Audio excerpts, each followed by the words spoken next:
Strong interference on subspace, Captain. Planet must be a natural radio source.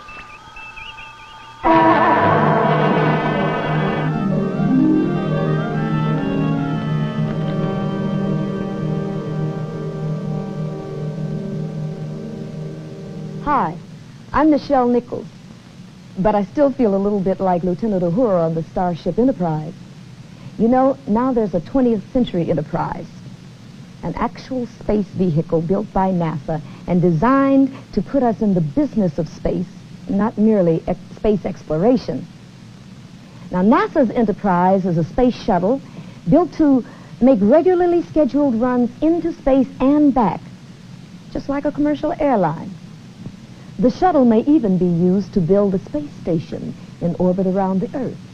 And this would require the services of people with a variety of skills and qualifications. Average good health is required, and candidates will train right here at Johnson Space Center, just outside Houston, Texas. Astronaut Alan Bean has agreed to show me some of the training and evaluation that new astronaut candidates will be undergoing. Over there during the Apollo You're program. Apollo, right? Apollo. I flew on Apollo 12, and I flew on... Skylab, too. You know a lot. I know a lot about you, Alan Bean. This whole Johnson Space Center is not just for controlling space missions. We've got engineers that work on developing the hardware here, medical people that work on testing and the like. And then we've got some simulators over here where we train in frequently, and I'll... As a shuttle simulator? Yes, the same sort of thing that the new scientist astronauts, which we now call mission specialists, and pilot astronauts will be flying over the term that they're here.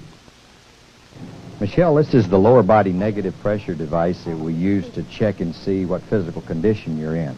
And if you'll get in, maybe I can explain it to you. You kind of have to put your feet down in through this opening. It's kind of ominous. Well, it is in looks, but it feels good when you get in there. Okay. And it's got to be up real tight around your body. I see. So that it can form a airtight seal, a vacuum seal. I see. Okay. We're going to pump the air out of this lower body negative pressure device, and in so doing, it'll put a pull on the blood in your lower body. What is that for? Why? Well, what it's going to do, it's going to check what condition your heart and your cardiovascular system is in. So get ready. The Enterprise was never like this. No, it wasn't. Okay, you ready? How's that feel? Fantastic. Okay, I can come down here with these controls and change the amount of suction on your lower body to stress your heart to different levels. Want to know how to get out when the test is over? Yeah, I think it was a good idea. You can push right on there. Oh. I feel like we have one Enterprise that was fantasy, but now we've got the real Enterprise. Well, this Enterprise is half real and half fantasy. Why don't you have a seat over here in the commander's side, Wow, it Michelle? looks just like my Enterprise. Yeah, it does kind of. Well, I'll tell you what it does look like. It looks pretty much like the real shuttle orbiter. Captain, at last. Since you're sitting in the commander's seat, Michelle, let me show you how you might fly it if we were in space. Oh, boy. Huh? Between your knees there is what we call the hand controller, the rotation controller. It operates just like a conventional airplane stick. And if you pull back on the stick, or the hand controller, it'll raise the nose of the orbiter. Oh, yeah. And then if you push forward, it'll lower the nose. If you wanted to bank left for a left turn, you'd push the hand controller left, just like a regular old airplane. Oh, it really is. One thing that's different about this vehicle is you notice we've got some what we call cathode ray tube displays. We got 3 of them. You don't see those in conventional airplanes because the need to display a variety of information with limited space isn't quite so critical as here.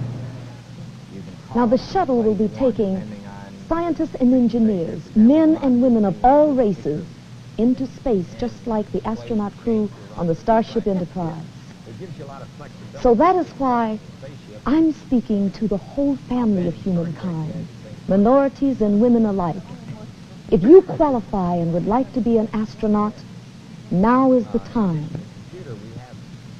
This is your NASA, a space agency embarked on a mission to improve the quality of life on planet Earth right now.